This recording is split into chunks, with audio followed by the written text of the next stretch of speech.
I finally get to say the story and finally get to express this because I've been wanting to do this for a while. Okay, so this all started out once actually the story starts out with me going to school, okay?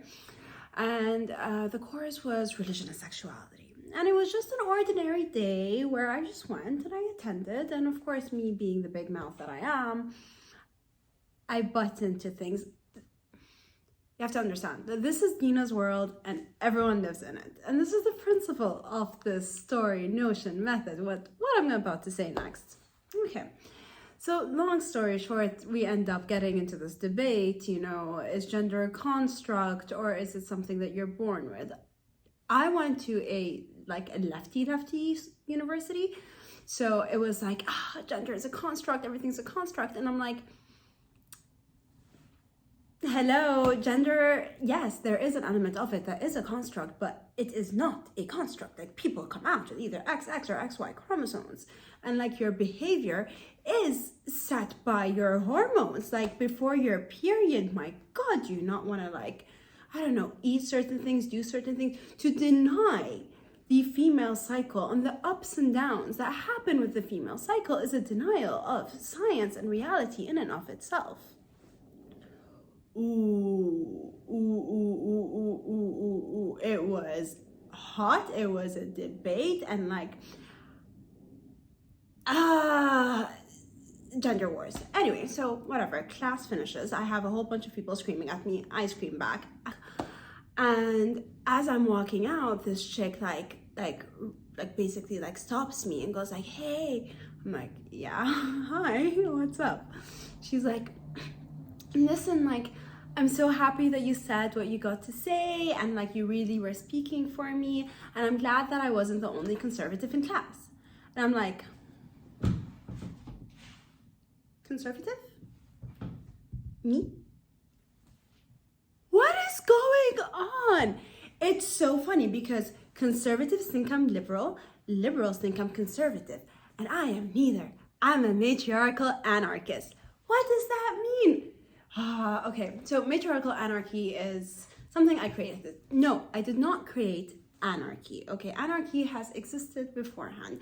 And one of my main influences, or the person that I look up to the most, or my work goes up to the most, is Noam Chomsky. And he is an intellectual anarchist. And so I believe that in my sense of, just let's just say stepping out of the matrix, or just viewing the world for genuinely what it is, and just seeing where you are in this world and just seeing the structure, Are you part of the people that this world is built for, or are you part of the people that the world is built upon? I don't make up the rules. This is how it goes, okay? So he is an anarchist, and then there's, a sense of anarchy in which that political entity in which you don't believe in government, you don't believe in anything, you just, you have your own state, you have your own guns, you have your own everything, and you're an anarchist state. You are self-sufficient and self-sustaining, and you don't need external factors to sort of defend you, support you. Think of it as decentralization to a whole other level, but in a form of politics. But here's the interesting part. Me being a matriarchal anarchist, it's not political on a social level, okay? I'm not calling for any revolution. I am calling for a revolution on a mental level, but I'm not calling for a revolution on a social level, okay? I'm not telling you to go riot. I'm not telling you to go do things to the entities. And first of all, I'm not even one to say any of that. I am super duper privileged. I grew up in a rich, stable country, and I live in a rich, stable country. I am not one to be calling for a revolution on a social level, especially considering my socioeconomic status. Anyway, but I do call upon a mental revolution, and whether we like it or not, we do live in a male-dominated world. Don't tell me patriarchy does not exist. Have you seen the world leaders? Have you seen the CEOs? Have you seen? It's a man's world, and we're all living in it, except Dina, because Dina is in Dina's world. We'll get to that. So there is a lot of masculinity in the air. There's a lot of tension. There's a lot of charge. There's a lot of conflict, and we were just this close to reignited the Cold War, which I don't want to speak too soon. We could be in the precipice of World War III and we don't know. I don't know.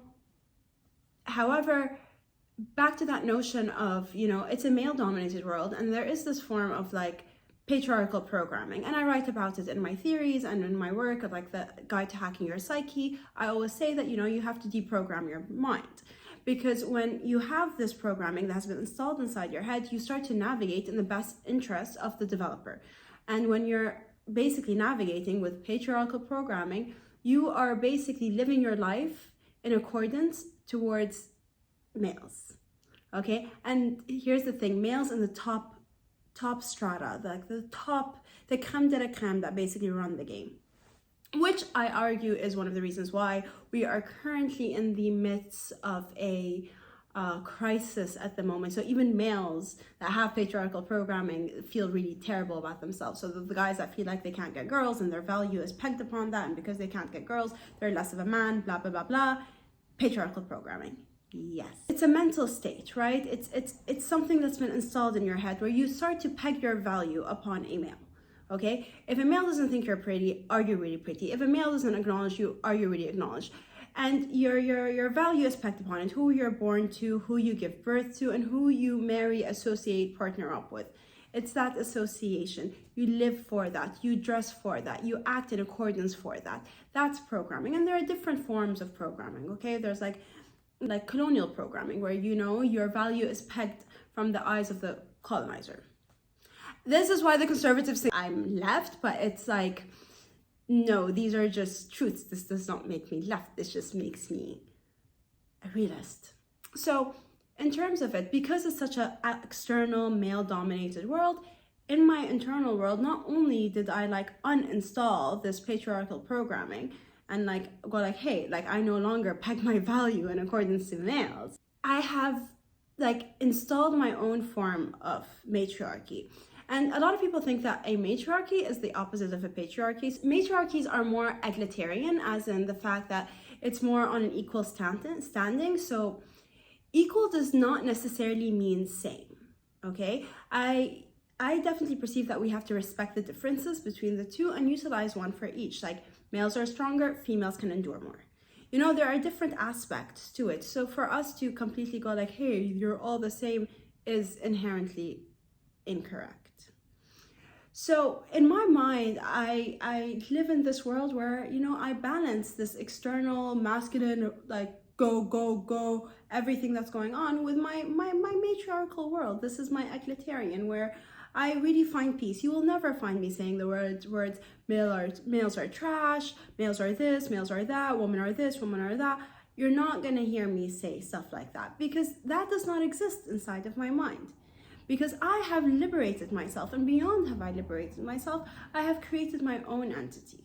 And not only do I do that, I truly harness that motherly, womanly feminineness from myself. Because if you think that women aren't strong, or women can't endure, or aren't protective, have you seen a mother with her child? She will rip you apart.